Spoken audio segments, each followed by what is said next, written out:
Hello दोस्तों, नमस्कार, जय हिंद, जय भारत। मैं तिलक शर्मा उपस्थित हूं आपकी पाठशाला में। तो दोस्तों, RRB NTPC under graduate exam को लेकर डेट्स आपके सामने आ चुकी हैं और उसको लेकर लास्ट के जो आपके 20 दिन अब बच जाते हैं उनको लेकर हमारी क्या स्ट्रेटजी होनी चाहिए। तो दोस्तों, आज आपके सामने हम लोग एक ऐसी स्ट्रेटजी लेकर आए हैं जो आपके एग्जाम के पॉइंट ऑफ व्यू से 100% रामबाण साबित होने वाली है।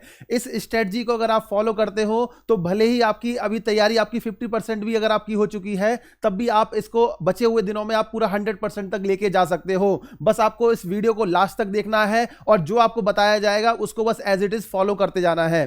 तो दोस्तों, सबसे पहले अगर हम बात करें आरआरबी अंडर ग्रेजुएट जो आपका एग्जाम है 2025, इसको लेकर जो आपका सीबीटी एग्जाम है उसको लेकर हमने जो डेट आपका जो आ चुकी है, आरआरबी ने जो घोषित की है वो 7 अगस्त 2025 से लेकर आपका एग्जाम चलने वाला है 8 सितंबर 2025 तक। ऑब्वियस सी बात है, आपका इसके बीच में आपका रक्षाबंधन भी पड़ने वाला है और जन्माष्टमी भी पड़ेगी। उसके बाद आपका ये 8 सितंबर 2025 तक कंप्लीट होगा, खत्म होगा। यानी कि कई शिफ्टों में आपका एग्जाम होगा और आपका 8 सितंबर पर जब ये कंप्लीट होगा तो वहां पर अगर हम जाकर देखते हैं तो इतने दिनों में जब भी एग्जाम चलता है तो वहां सबसे ज्यादा जो जरूरी होता है वो नॉर्मलाइजेशन होता है, जो कि सबसे ज्यादा आपका मैटर करने वाला है इस एग्जाम के पॉइंट ऑफ व्यू से। तो ये एग्जाम की डेट है। अब यहां पर अगर हम बात करें कि लास्ट के 20 दिन में सर क्या स्ट्रेटजी होनी चाहिए जिससे हम इस एग्जाम को क्लियर कर सकें, तो यहां पर आपका सबसे पहले अगर हम एग्जाम पैटर्न की बात करें तो एग्जाम पैटर्न में आपके 3 सब्जेक्ट यहां पर पूछे जाएंगे, रीजनिंग, मैथ और जीके जीएस। रीजनिंग में आपके जो एमसीक्यू है वो 30 हैं, मैथ्स में भी आपके 30 हैं और जीके जीएस में आपके 40 एमसीक्यू हैं। तो सबसे ज्यादा जो वेटेज है वो आपका किसका है? जीके जीएस का।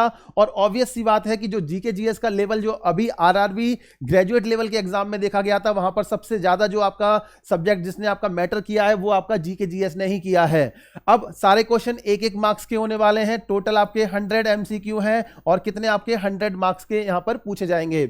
अब इसके साथ में आपका 1/3 नेगेटिव मार्किंग भी है। 1/3 जिसमें भी आपका नेगेटिव मार्किंग आपका 1/3 रहती है जिस एग्जाम में, वहां पर हमें रिस्क नहीं लेना है। अगर कोई भी क्वेश्चन हमें नहीं आता है तो उसको हमें अटेम्प्ट नहीं करना होता। मतलब आप रिस्क के यहां पर रिस्क का चांसेस आपका बिल्कुल नहीं है कि आपको अगर कोई क्वेश्चन नहीं आ रहा है तो कुछ भी लगा के आ गए। हाँ, ये आप कर सकते हो कि अगर आपको 2 ऑप्शन में डाउट है तो वहां पर एक ऑप्शन को आप टिक कर सकते हो। तो ये आपका एग्जाम के पैटर्न के बारे में आपकी जानकारी है।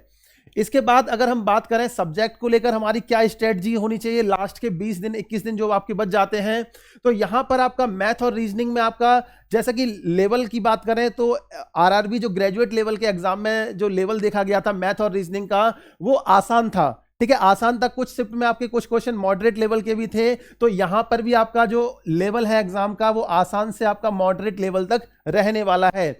लेकिन एक चीज आपको जो सबसे ज्यादा ध्यान रखनी है कि एग्जाम में 5 से 8 क्वेश्चन, मैथ और रीजनिंग की बात की जा रही है अलग अलग, 5 से 8 क्वेश्चन आपके मैथ्स में और 5 से 8 क्वेश्चन रीजनिंग में ऐसे जरूर पूछे जाएंगे जो या तो आपका कैलकुलेटिव होंगे या आपका टफ लेवल के पूछे जाएंगे, हार्ड लेवल के पूछे जाएंगे।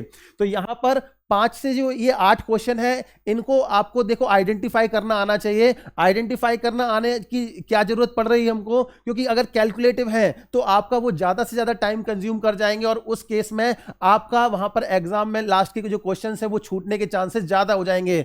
अभी आरआरबी ग्रेजुएट लेवल के एग्जाम में ये देखा गया था कि इन क्वेश्चन में बच्चों ने फंस कर लास्ट में आपके आते हुए कोई 100 में से आपका 78 कर पाया क्वेश्चन अटेम्प्ट, कोई 100 में से आपका 70 ही कर पाया, कोई एग्जाम को लास्ट तक देख ही नहीं पाया। तो आपको क्या है, इन जो क्वेश्चंस होंगे आपके कैलकुलेटिव और हार्ड लेवल के जो क्वेश्चंस हैं इनसे आपको बचना है। और ये बचेंगे कैसे? जब आप ज्यादा से ज्यादा मॉक टेस्ट को प्रैक्टिस करेंगे और प्रैक्टिस सेट ज्यादा से ज्यादा लगाएंगे तो इन क्वेश्चन से आपको बचना आ जाएगा। आपको पता लगेगा कि हाँ, इस क्वेश्चन की कैलकुलेशन ज्यादा है, इसमें हमें नहीं फंसना है, इसको स्किप करके आगे बढ़ जाना है और लास्ट में आपका जब टाइम बचेगा तब हम इसको सॉल्व करेंगे। तो ये आपका मैथ और रीजनिंग को लेकर हमारा एक स्ट्रेटजी है जिससे हमें आपका ध्यान में रखना है कि 5 से 8 क्वेश्चन है, इनसे हमें जरूर बच के रहना है, सावधान रहना है। दूसरा आपका अगर हम बात करें जीके जीएस जो कि आपका सबसे बड़ा रोल प्ले करने वाली है आपके सिलेक्शन के लिए, तो यहां पर जीके जीएस में जो करंट अफेयर का जो सेक्शन है वो सबसे ज्यादा पूछा गया है। और यहां पर आपको आपने शायद देखा भी होगा, आपने एनालिसिस भी आपने पढ़े होंगे कि करंट अफेयर से 8 से 10 क्वेश्चन आपके ग्रेजुएट लेवल के एग्जाम में आपके पूछे गए थे। वही सेम पैटर्न आपका लगभग यहां पर भी मिलता जुलता रहेगा। 8 से 10 एमसीक्यू आपके करंट अफेयर से पूछे जाएंगे। और करंट अफेयर भी आपको कहां से कहां तक पढ़ना है, ये आपको जो करंट अफेयर है जुलाई 2024 से लेकर जुलाई 2024 से लेकर अप्रैल 2025 तक, ये आपको करंट अफेयर, इस पे सबसे ज्यादा फोकस करना है। जुलाई 2024 के बाद के जो करंट अफेयर में आपके जितने भी इवेंट्स हुए हैं वो सभी आपको पढ़ के चलने हैं, और आपका अप्रैल 2025 तक का जो करंट अफेयर है वो आपको कवर करके चलना है।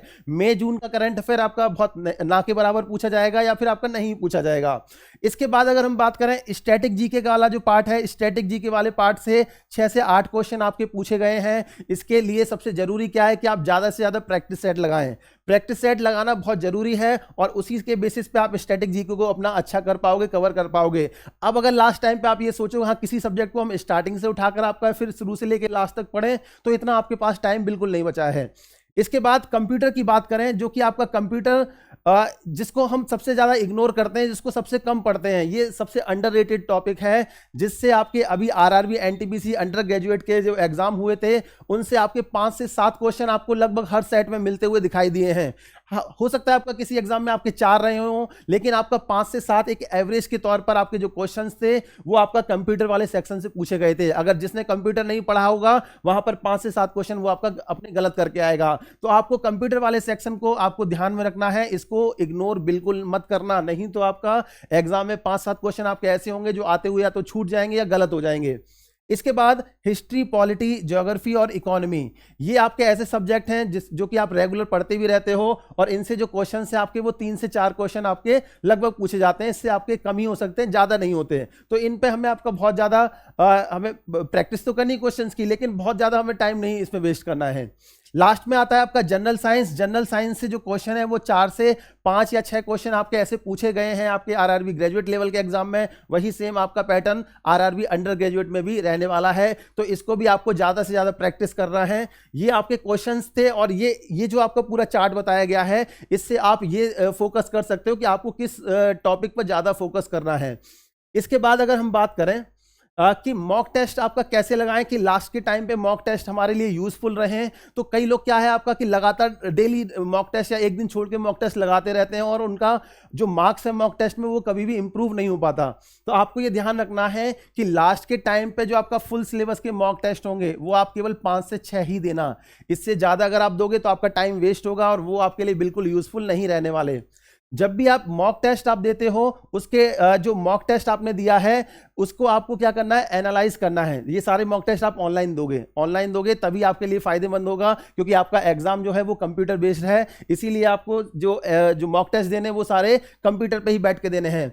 अब जब आप मॉक टेस्ट दोगे तो उसको एनालिसिस करते हुए जब आप एनालिसिस करोगे तो वहां पर आप उन टॉपिक को सेलेक्ट करोगे जो कि आपके क्या थे, स्ट्रांग थे, यानी कि जिनके क्वेश्चंस आपको आते थे, चाहे वो मैथ्स हो, रीजनिंग हो, जीके जीएस हो। तो वहां पर उन टॉपिक को हमें बहुत ज्यादा फोकस नहीं करना है, क्योंकि वो हमें पहले से आते हैं, तो उनसे अगर क्वेश्चन पूछा जाएगा तो हम उसको कर देंगे। इसके बाद कुछ टॉपिक ऐसे होते हैं जो कि आपको कंफ्यूज करते हैं, उसमें आपको 2 ऑप्शन में डाउट रहता है कि हाँ या तो इसका सी होगा या डी होगा या बी होगा या फिर आपका सी होगा। इस तरह से जो कंफ्यूजिंग आपके जो टॉपिक हैं इनको आपको जरूर क्लियर कर लेना है। ये सबसे ज्यादा आपका ध्यान देने वाले टॉपिक होते हैं, क्योंकि एग्जाम के टाइम पे बहुत सारे क्वेश्चन हमें लगभग आपका 30 to 40% क्वेश्चन ऐसे मिल जाते हैं जिसमें 2 ऑप्शन में हमें डाउट होता है और वहां पर हम गलती करके आते हैं। तो इनको आपको बहुत अच्छे से करना है। इसके बाद तीसरे नंबर पर आते हैं वीक टॉपिक्स, जो आपके सबसे कमजोर हैं, जिनमें आपका क्या है अभी तक आप इसमें क्वेश्चन नहीं कर पा रहे हो, तो इन पे बहुत ज्यादा फोकस मत करना, क्योंकि लास्ट में आपके पास बहुत टाइम नहीं बचता है। तो इनको हल्का फुल्का देख लेना, ज्यादा आप फोकस करेंगे तो इसमें आपका पूरा टाइम चला जाएगा, वेस्ट हो जाएगा, और बाकी के आपके टॉपिक सही नहीं हो पाएंगे। तो इसको आपको कम देखना है, ये टॉपिक आपको सबसे अच्छे से कर लेने हैं जिनमें आप कंफ्यूज होते हो। इसके बाद बात करें क्या हम मॉक टेस्ट लगाएंगे, तो मॉक टेस्ट के अलावा आपको क्या करना है, प्रैक्टिस सेट लगाने हैं। प्रैक्टिस सेट बहुत जरूरी हो जाते हैं। डेली 10 से 12 प्रैक्टिस सेट लगाइए, ठीक है। 10 से 12 प्रैक्टिस जो टेस्ट हैं वो आपके टॉपिक वाइज होने चाहिए। इसको लेकर हमने कवच आपका जो सीरीज है, कवच सीरीज है 2.0, इसको हमने एक्सटेंड किया है। आप चाहें तो हमारे वाले चैनल से, जिससे आपका डेली वीडियो हम लोग डालते हैं मैथ्स और रीजनिंग को लेकर, टॉपिक को लेकर, उसमें आपके 15-20 क्वेश्चन जो आपके टॉपिक वाइज है वो कवर कराए जाते हैं, जिससे पूरा चैप्टर आपका कवर हो जाता है। उससे आप प्रैक्टिस कर सकते हो, या तो आपके पास में कोई बुक है आप जिससे आप ऑफलाइन कवर करना चाहो, वो भी आप प्रैक्टिस सेट लगा सकते हो। लेकिन आपको ध्यान रखना है डेली 10 से 12 जो आपको प्रैक्टिस सेट है टॉपिक वाइज वो जरूर लगा के चलने हैं। ये आपको डेली आपको ये इतना काम जरूर करना है। इसके बाद सबसे लास्ट में आपका एग्जाम के से पहले आपको क्या करना है, हार नहीं माननी है, कभी आपको गिव अप नहीं करना है। तो यहां पर एग्जाम जब तक आपका हो नहीं जाता और उस दिन तक आपके दिमाग में ये नहीं होना चाहिए कि हमारा सिलेक्शन नहीं होगा, तो आपको बिल्कुल हार नहीं माननी है, गिव अप नहीं करना है। तो ये चीजें आपको एग्जाम में जाने से पहले अगर आप ध्यान रखते हो और इसको अगर एज इट इज फॉलो करते हो, तो एग्जाम देने के बाद अगले दिन आप आगे बात करना कि हाँ सर मेरा पेपर ऐसा हुआ है, तो आपको इस चीज से जरूर फायदा मिलने वाला है। तो इसको आप ध्यान में रखेंगे और इसको फॉलो करते हुए अपना एग्जाम क्लियर करेंगे, अपनी एक सीट आप अपना कंफर्म करेंगे। तो चलिए जो आज का वीडियो है इसमें आपको स्ट्रेटजी को लेकर जो चीजें बताई गई हैं वो आपको एज इट इज फॉलो करनी है। मिलते हैं इसके नेक्स्ट वीडियो में, तब तक के लिए नमस्कार, जय हिंद, जय भारत।